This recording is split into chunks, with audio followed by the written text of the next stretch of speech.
Olá a todos. É uma alegria estarmos juntos para mergulhar na Palavra de Deus.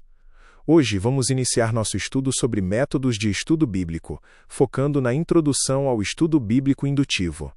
Nosso objetivo é simples: equipar cada um de vocês para extrair a verdade da Palavra de Deus de forma mais profunda e significativa.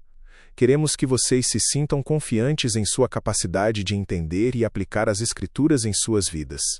Com a orientação do Espírito Santo, a palavra se tornará ainda mais viva para nós. A palavra de Deus é um espelho que nos confronta e nos transforma. Como Howard Hendricks sabiamente disse, este livro ou te afastará do pecado, ou o pecado te afastará dele. O estudo da Bíblia não é um mero exercício intelectual, é uma questão de vida ou morte espiritual. Ele nos conforma à imagem de Cristo, nos dá um conhecimento profundo de Jesus e nos impulsiona ao crescimento e à maturidade. Bíblias empoeiradas levam a vidas sujas, então vamos desempoeirar as nossas e nos aprofundar na verdade divina. Agora, vamos entender por que precisamos de um método para estudar essa palavra tão rica. Continuando nossa reflexão, precisamos reconhecer que a Bíblia, embora divinamente inspirada, foi escrita por homens em contextos muito distantes do nosso. Existem verdadeiros abismos que separam o leitor moderno do texto original. Os abismos culturais, linguísticos, temporais, contextuais e autorais são desafios humanos que exigem nossa atenção. Além disso, existem os abismos naturais, espirituais e morais que nos lembram da natureza divina da Escritura. Entender esses desafios nos prepara para abordar a Bíblia com a humildade e a dedicação que ela merece. Mas como podemos atravessar esses abismos? É aí que entra o estudo bíblico indutivo. Então, o que é o estudo bíblico indutivo, ou EBI? É um método poderoso que nos ensina a extrair do próprio texto o significado que o autor original pretendia comunicar. Diferente do método dedutivo, que muitas vezes impõe nossas ideias ao texto, o EBI nos convida a ouvir o que Deus está dizendo através de sua palavra. Ele se baseia em um tripé fundamental: observar, interpretar e aplicar. Antes de mergulharmos no primeiro passo, lembrem-se sempre de orar, pedindo a iluminação do Espírito Santo. Vamos agora para o primeiro e crucial passo, a observação. O primeiro passo do EBI é a observação, e a pergunta central aqui é: o que eu vejo? Devemos nos aproximar do texto como um detetive, fazendo perguntas-chave para desvendar seus detalhes.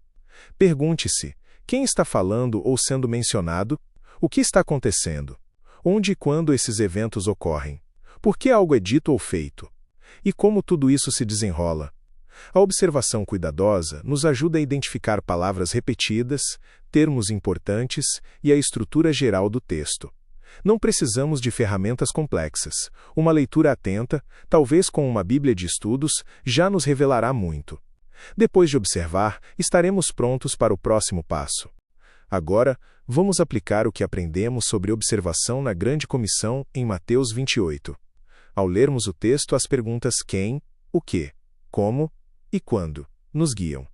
Jesus é o quem central falando aos seus discípulos e ele tem toda a autoridade.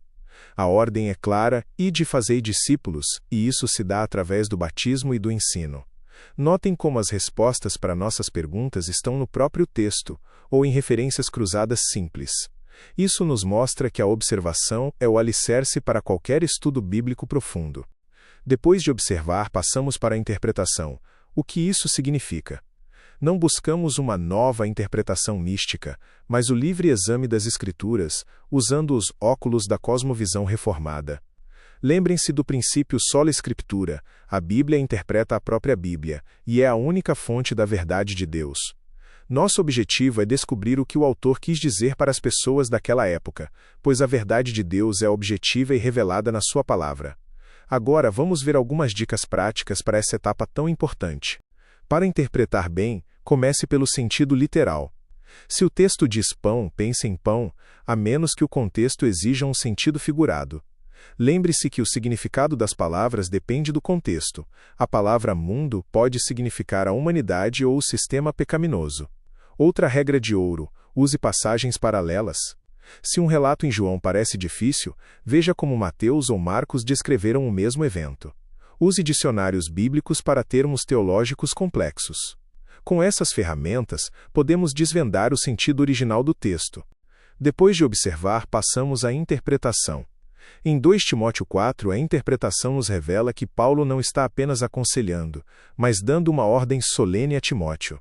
A ideia central é a urgência e o dever de pregar a palavra fielmente mesmo diante da apostasia.